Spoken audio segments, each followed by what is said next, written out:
So ಎಲ್ಲ ಇದರ average ಕಂಡುಹಿಡಿಯಿರಿ ಅಂತ ಹೇಳ್ತಾರೆ. ಎಷ್ಟಿದೆ ಇಲ್ಲಿ 3 + 3 6 7 ನಂಬರ್ ಇದೆ. ಇದನ್ನು ಕೂಡಿ ಡಿವೈಡೆಡ್ ಬೈ 7 ಮಾಡಬೇಕು.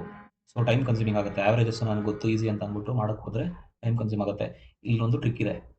ಸೊ ಎಲ್ಲ ನಂಬರ್ಸ್ನ ಅಬ್ಸರ್ವ್ ಮಾಡಿದ್ರೆ ಇದೆಲ್ಲನೂ ಈ ನಂಬರ್ 90ಗೆ ಹತ್ತಿರ ಇದ್ದಂಗಿದೆ.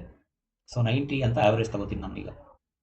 ಈ 90ಇಂದ ಎಷ್ಟು ಡಿವಿಯೇಷನ್ ಇದೆ ನೋಡೋಣ. 90ಗಿಂತ ಇದು 2 ಜಾಸ್ತಿ ಇದೆ, ಇಲ್ಲಿ 2 ಕಮ್ಮಿ ಇದೆ, ಇಲ್ಲಿ 4 ಜಾಸ್ತಿ ಇದೆ 90ಗಿಂತ, ಇಲ್ಲಿ 3 ಕಮ್ಮಿ ಇದೆ, ಇಲ್ಲಿ 3 ಜಾಸ್ತಿ ಇದೆ, ಇಲ್ಲಿ 4 ಜಾಸ್ತಿ ಇದೆ, ಸಾರಿ 4 ಕಮ್ಮಿ ಇದೆ, ಇಲ್ಲಿ 5 ಜಾಸ್ತಿ ಇದೆ. ಇವೆರಡು ಕ್ಯಾನ್ಸಲ್ ಆಯಿತು, ಇದು ಕ್ಯಾನ್ಸಲ್ ಆಯಿತು, ಇದು ಕ್ಯಾನ್ಸಲ್ ಆಯಿತು, 5 ಉಳಿತು.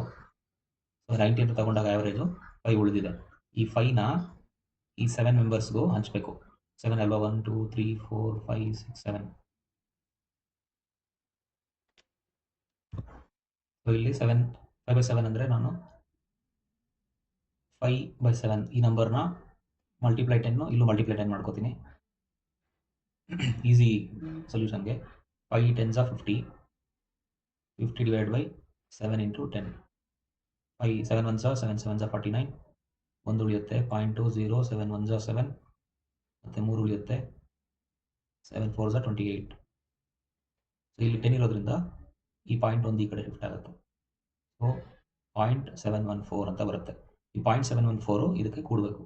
90 + 0.714, 90.714 ಆಯಿತು ಆವರೇಜ್.